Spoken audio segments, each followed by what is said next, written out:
র্যাব-2 অপরাধ নিয়ন্ত্রণে, বিশেষ করে সংঘবদ্ধ অপরাধ নিয়ন্ত্রণে দীর্ঘদিন ধরে কাজ করে যাচ্ছে। জনমনে স্বস্তি ফেরাতে আমরা এই কার্যক্রম অব্যাহত রাখব।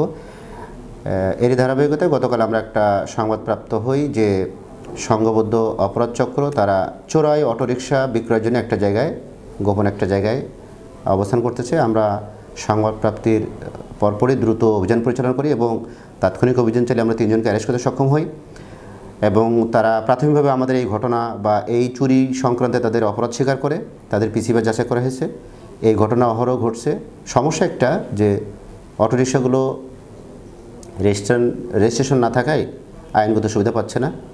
তবে আমরা এই কার্যক্রম অব্যাহত রাখব যাতে অটোরিকশা বা ছিনতাই এই কার্যক্রমের সাথে যদি কিশোর অপরাধী চক্র যুক্ত হয় তাদেরকেও আমরা পরবর্তীতে আইনের আওতায় আনার জন্য এই কার্যক্রম বা বিশেষ অভিযান পরিচালনা অব্যাহত রাখব।